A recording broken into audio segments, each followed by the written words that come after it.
ಕರ್ನಾಟಕದ ಬಗ್ಗೆ ಮಾತನಾಡೋದಾದರೆ ಕಳೆದ 2.25 ವರ್ಷದಲ್ಲಿ ಕಾಂಗ್ರೆಸ್ ಸಿದ್ದರಾಮಯ್ಯನವರ ನೇತೃತ್ವದ ಕಾಂಗ್ರೆಸ್ ಸರ್ಕಾರ ರಾಜ್ಯದಲ್ಲಿ ಅಧಿಕಾರಕ್ಕೆ ಬಂದ ಮೇಲೆ ಒಂದು ಕಡೆ ಅಭಿವೃದ್ಧಿ ಅಂತಕ್ಕಂಥದ್ದು ಸಂಪೂರ್ಣವಾಗಿ ನಿಂತು ಹೋಗಿರ್ತಕ್ಕಂಥದ್ದು, ಮತ್ತೊಂದು ಕಡೆ ಭ್ರಷ್ಟಾಚಾರ. ಇವತ್ತು ಆಡಳಿತ ಪಕ್ಷದ ಶಾಸಕರೇ ಇವತ್ತು ಕಾಂಗ್ರೆಸ್ ಸರ್ಕಾರದ ವಿರುದ್ಧ ದಂಗೆ ಏಳ್ತಕ್ಕಂಥ ಪರಿಸ್ಥಿತಿನೂ ಕೂಡ ನಿರ್ಮಾಣ ಆಗಿರುವಂಥದ್ದು ತಾವೆಲ್ಲರೂ ಕೂಡ ನೋಡ್ತಾ ಇದ್ದೀರಿ.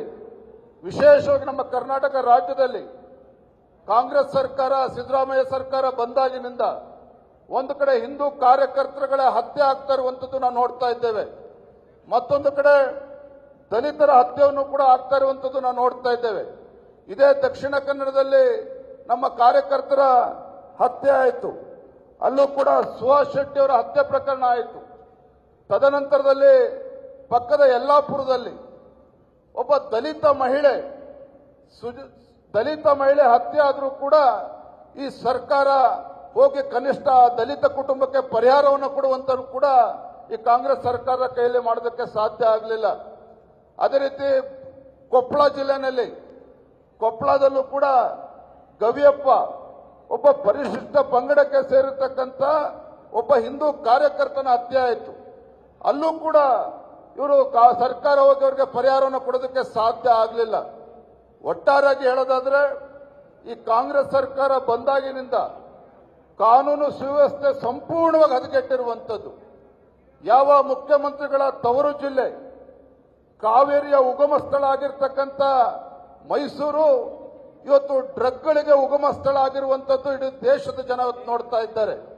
ಇವತ್ತು ಈ ಸರ್ಕಾರ ಬಂದಾಗಿನಿಂದ ಇವತ್ತು ಕಾನೂನು ಸುವ್ಯವಸ್ಥೆ ಸಂಪೂರ್ಣವಾಗಿ ಹದಗೆಟ್ಟಿ ಮುಖ್ಯಮಂತ್ರಿಗಳ ತವರು ಜಿಲ್ಲೆನಲ್ಲಿ ತಮಗೆಲ್ಲ ಗೊತ್ತಿದೆ, ದಸರಾ ಸಂದರ್ಭದಲ್ಲಿ ಪಾಪ ಬಲೂನ್ ಮಾಡ್ತಕ್ಕಂಥ ಅಲೆಮಾರಿ ಸಮುದಾಯದ ಬಡ ಕುಟುಂಬ, ಆ ದಸರಾ ಸಂದರ್ಭದಲ್ಲಿ ಆ ಕುಟುಂಬಕ್ಕೆ ಸೇರಿರ್ತಕ್ಕಂಥ 10 ವರ್ಷದ ಹೆಣ್ಣು ಮಗಳ ಮೇಲೆ ಮಗು ಮೇಲೆ ಅತ್ಯಾಚಾರಕ್ಕೆ ಕೊಲೆ ಆದರೂ ಸಹ ಇವತ್ತು ಯಾವ ರೀತಿ ಇವತ್ತು ಇಡೀ ದೇಶದಲ್ಲಿ ಚರ್ಚೆ ಆಗಿದೆ ತಾವು ನೋಡಿದ್ದೀರಿ.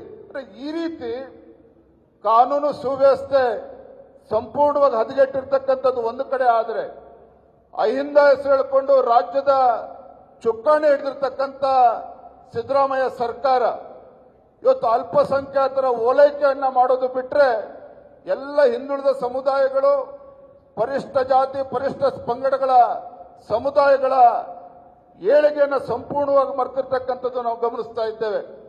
ಮೊನ್ನೆ ಸದನದಲ್ಲೂ ಕೂಡ ನಾವು ಮಾತನಾಡಿದ್ದೇವೆ.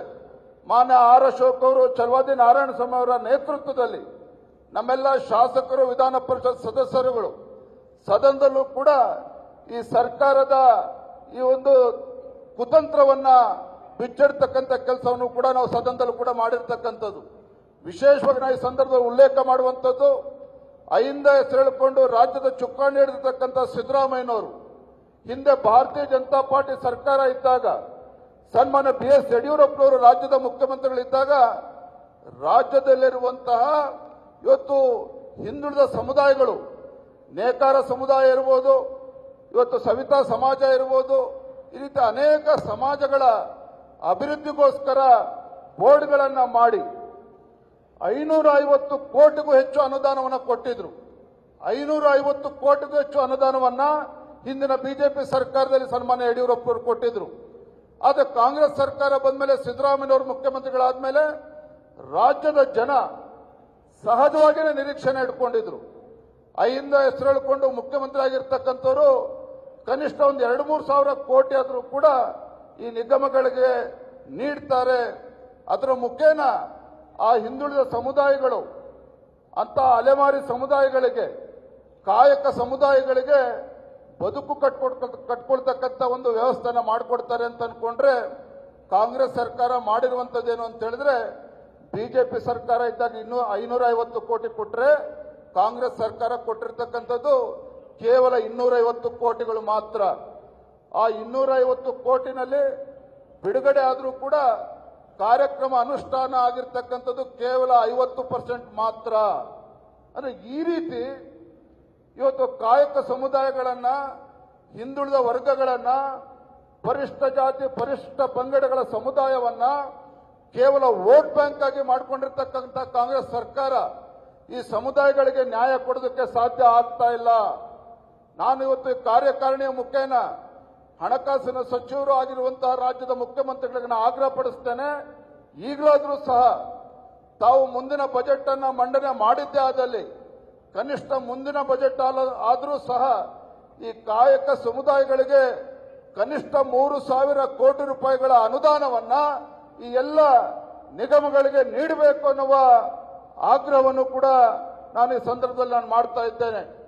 ಒಟ್ಟಾರೆಯಾಗಿ ಬಂಧುಗಳೇ, ಇವತ್ತು ಕಾಂಗ್ರೆಸ್ ಸರ್ಕಾರದ ಬಗ್ಗೆ ರಾಜ್ಯದ ಜನ ಸಂಪೂರ್ಣವಾಗಿ ವಿಶ್ವಾಸವನ್ನು ಕಳೆದುಕೊಂಡಿದ್ದಾರೆ. ಏನು ಇವತ್ತು ಬಡವರಿರ್ಬೋದು, ರೈತರಿರ್ಬೋದು, ಯುವ ಜನತೆ ಇರ್ಬೋದು, ಮಹಿಳೆಯರಿರ್ಬೋದು, ಎಲ್ಲ ವರ್ಗದ ಜನ ಇವತ್ತು ಸಂಕಷ್ಟದಲ್ಲಿದ್ದಾರೆ. ಇವತ್ತು ಯುವ ಜನತೆ ಬಗ್ಗೆ ಈ ಸರ್ಕಾರ ಕಿಂಚಿತ್ತೂ ಕೂಡ ಕಾಳಜಿಯನ್ನು ತೋರಿಸ್ತಾ ಇಲ್ಲ. ಎಂಥ ಪರಿಸ್ಥಿತಿ ಬಂದಿದೆ ಅಂತ ಹೇಳಿದ್ರೆ, ಇವತ್ತು ಈ ಕರ್ನಾಟಕದಲ್ಲಿ 2,85,000 ಉದ್ಯೋಗಗಳು ಖಾಲಿ ಉಳಿದಿದ್ರೂ ಸಹ ರಾಜ್ಯ ಸರ್ಕಾರ ಇದರ ನೇಮಕಾತಿಯನ್ನ ಮಾಡದೇನೆ, ನೇಮಕಾತಿಯನ್ನು ಕೂಡ ಮಾಡಲಿಲ್ಲ.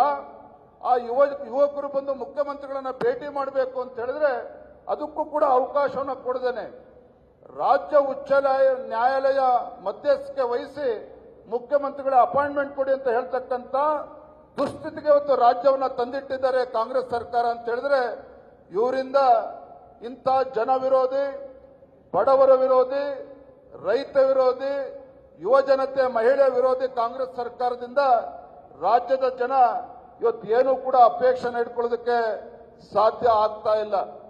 ಮತ್ತೊಂದು ಕಡೆ ತಾವು ನೋಡ್ತಾ ಇದ್ದೀರಿ ರಾಜ್ಯದಲ್ಲಿ ಯಾವ ರೀತಿ ಅರಾಜಕತೆ ಸೃಷ್ಟಿ ಮಾಡ್ತಾ ಇದ್ದಾರೆ ಅಂತೇಳಿ.